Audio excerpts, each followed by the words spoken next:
Someone who shares a great relationship with Tiger Woods, our two-time U.S. Open champ and golf analyst here at ESPN, Andy North. Andy joining us now. Andy, I first just want to get your reaction to this news coming out of the Los Angeles area.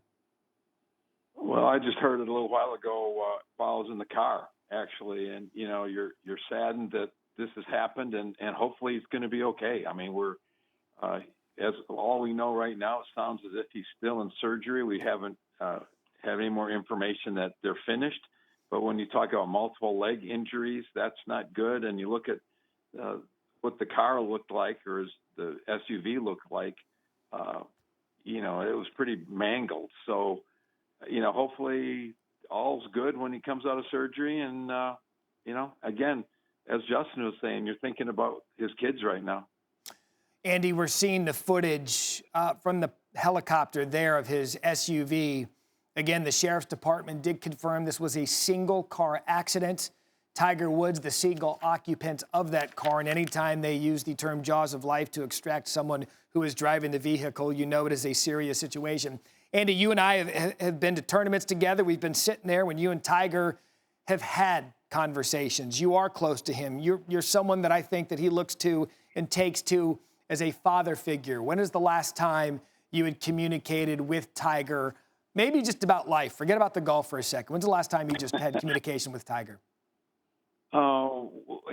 We text a few weeks back, mainly about, how his rehab was doing and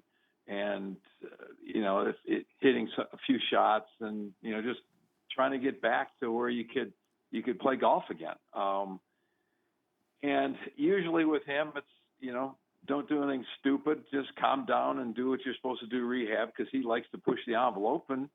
And unfortunately, now this, let's just hope that he comes out of this in one piece and he's healthy. It's really sad, and you hate to have this happen to, people that you cover, people that you get to know, but people you call friends. And as Justin Tom was saying, you're really saddened for this, and what his kids are going through right now.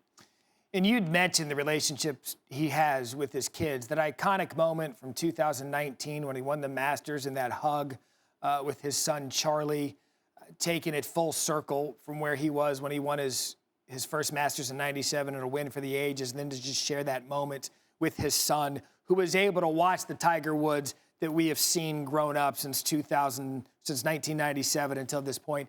Andy, where has he come as a person and a father throughout some of this life's adversity he's dealt with over the last 5 years? Well, I think it's been really easy to see the real positive changes in Tiger over the last 3 or 4 years. Obviously, his kids have had an awful lot to do with it, going through so many of the things that he's gone through, and then to finally work hard and get back to doing something you didn't know if you're ever getting a chance to do again, and then to win a major championship. That's an amazing story. I mean, that's the kind of stuff that they make movies out of.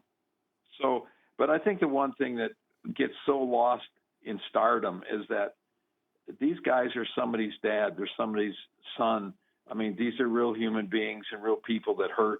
And, we just hope that, he gets through this thing. Andy, he had his 5th back surgery. We had just seen him on the telecast of the Genesis with Jim Nantz. If we're being honest, he didn't look great. He looked as if he was tired. He was slouching over. He'd even mentioned to Jim Nantz that he wasn't even sure if he was going to be able to be at the Masters or what his golf career looked like as he sat there on Sunday. We know that Tiger has had issues in the past with painkillers and drugs because his back has been in so much pain. Admittedly, there was times he said he couldn't even walk. Do you know anything about where Tiger was from a mental and physical standpoint since this 5th back surgery? Absolutely nothing on that in that realm. The conversations that we had over texting were positive and making fun of each other and giving each other a hard time, and that's so much of what Tiger's all about. But he seemed to be in a really good spot then and was excited about working hard to get back to trying to play. Andy North, our two-time U.S. Open champion, joining us now as a golf analyst with us at ESPN and has been so for so many years, shares a special relationship with Tiger Woods. Andy, we appreciate your time this afternoon on what has been a shocking and surprising day for those of us not only in the golf world, but in the sports world, with Tiger Woods involved in a single car accident. I had alluded to it at the top of the broadcast, but here it is from his agent. Mark Steinberg has been his agent for his entire career, released this statement after reports started to circulate around the internet and from the Los Angeles County Sheriff's Department. Tiger Woods was in a single car accident this morning in California where he suffered multiple leg injuries.